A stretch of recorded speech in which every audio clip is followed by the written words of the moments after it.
He was betrayed, stripped, sold for silver, and left to rot in a pit. Yet this broken boy would rise to command empires. How did unimaginable suffering become destiny's greatest triumph? Welcome to Peace in Jesus. Today, we journey through the life of Joseph, exploring how faith transforms tragedy into ultimate triumph. In the rolling hills of Canaan, a young man named Joseph lived under the special favor of his father, the patriarch Jacob. Jacob did not hide his favoritism, openly loving Joseph more than his other sons, which planted seeds of deep discord in the family. To show his deep affection, Jacob gifted Joseph a magnificent coat of many colors, a garment that set him apart from everyone. When his brothers saw this lavish gift, their hearts were filled with envy, for they realized their father loved Joseph the most. They could not speak a kind word to him, and their bitterness grew stronger with every passing day in the fields. Matters became worse when Joseph shared a prophetic dream where his brothers' sheaves of grain bowed down to his own sheaf. His brothers were furious at the implication that they would one day bow before their younger brother, fueling their hatred further. Then came another dream where the sun, moon, and 11 stars bowed to him, suggesting even his parents would submit to him. Even his father rebuked him for such thoughts, yet Jacob kept the matter in mind, wondering what these strange visions might mean. One day, Jacob sent Joseph to check on his brothers near Dothan, unaware that he was sending his son into a trap. As they saw him approaching from afar, the brothers conspired to kill him and throw his body into one of the pits. Reuben tried to save him, suggesting they throw him into a cistern instead of shedding blood, hoping to rescue him later. When Joseph arrived, they showed no mercy, stripping him of the robe that had been the symbol of their father's special love. They threw him into a deep, dry cistern, ignoring his desperate pleas for help as he hit the hard, cold ground. Callously, they sat down to eat their meal, deaf to the cries of their own flesh and blood echoing from the pit. Suddenly, a caravan of Ishmaelites appeared on the horizon, traveling towards Egypt with camels loaded with spices, balm, and myrrh. Judah suggested selling Joseph to the merchants instead of letting him die, and the brothers agreed to this cruel but profitable plan. They pulled Joseph up and sold him for 20 shekels of silver, sealing his fate as a slave in a foreign land. As the caravan moved on, Joseph looked back at his home, realizing his life had changed forever due to his brother's betrayal. To cover their sin, the brothers took Joseph's tunic, killed a goat, and dipped the beautiful garment in the fresh blood. When Jacob saw the blood-stained coat, he collapsed in grief, believing a wild beast had devoured his beloved son Joseph. Meanwhile, Joseph arrived in Egypt, a land of strange gods and mighty pyramids, far removed from the tents of his father. He was purchased by Potiphar, the captain of the guard for Pharaoh, beginning his new life as a servant in a palace. The Lord was with Joseph, and he prospered, gaining Potiphar's trust until he was put in charge of the entire household. However, trouble arose when Potiphar's wife tried to seduce him.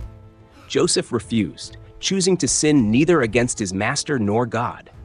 One day she caught him by his garment, but he fled the room, leaving his cloak behind to escape the temptation.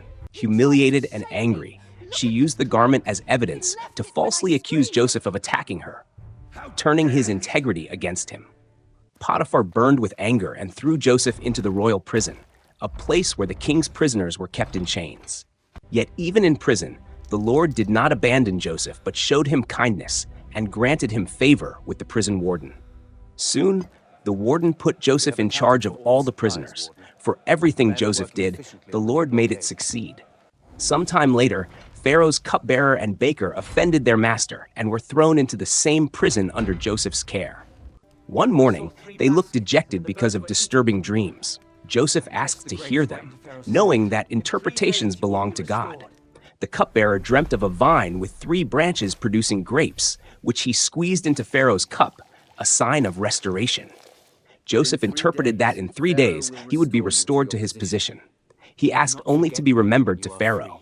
The baker then shared his dream of 3 baskets of bread on his head, which were being eaten by birds. Sadly, Joseph revealed that in 3 days, the baker would be executed. Both interpretations came true exactly as Joseph had said. But the chief cupbearer, enjoying his freedom and luxury, forgot all about Joseph, leaving him to languish in prison for 2 more years. Then Pharaoh himself had 2 haunting dreams that troubled his spirit, and none of the magicians in Egypt could interpret them. He saw 7 fat cows eaten by 7 gaunt ones, and 7 healthy heads of grain swallowed by 7 thin, scorched ones. Finally, the cupbearer remembered his fault and told Pharaoh about the young Hebrew in prison who could interpret dreams with accuracy. Joseph was quickly brought from the dungeon. After shaving and changing his clothes, he stood before the ruler of all Egypt. When Pharaoh asked for an interpretation, Joseph humbly replied that he could not do it, but God would give Pharaoh the answer. Joseph explained that the dreams were one. 7 years of great abundance would be followed by 7 years of devastating famine. He advised Pharaoh to appoint a wise man to collect 1/5 of the harvest during the good years to prepare for the famine. Impressed by the Spirit of God in Joseph, Pharaoh appointed him as second in command, ruling over all Egypt to manage the crisis. From the pit to the palace, Joseph was now dressed in fine linen and gold, with crowds bowing as he rode by. During the 7 years of abundance, Joseph gathered grain like the sand of the sea, storing it in cities across the land. Then, the 7 years of plenty ended, and the famine began, spreading severe hunger not just in Egypt, but in all surrounding lands. When Jacob heard there was grain in Egypt, he sent 10 of his sons to buy food so they would not die. The brothers arrived and bowed down to the governor, not realizing it was Joseph, fulfilling the dream they had once hated. Joseph recognized them immediately, but he concealed his identity and spoke harshly, accusing them of being spies to test their hearts. After 3 days of custody, he released them, but kept Simeon as a hostage, demanding they bring their youngest brother, Benjamin, back. They returned to Canaan in fear. Jacob was heartbroken, refusing to risk Benjamin, the only remaining son of his beloved Rachel. But as the famine grew worse, they had no choice. Judah pledged his life for Benjamin, and Jacob finally allowed them to go. When Joseph saw his brother Benjamin, he was overcome with emotion and had to leave the room to weep before returning composed.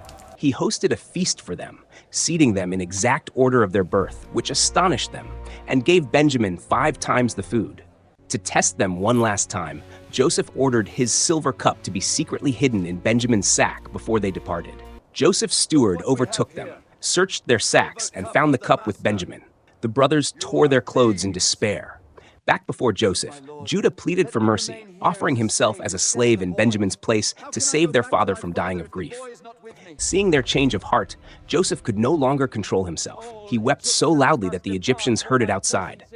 He cried out, "I am Joseph? Is my father still living?" His brothers were terrified and speechless, unable to believe their eyes.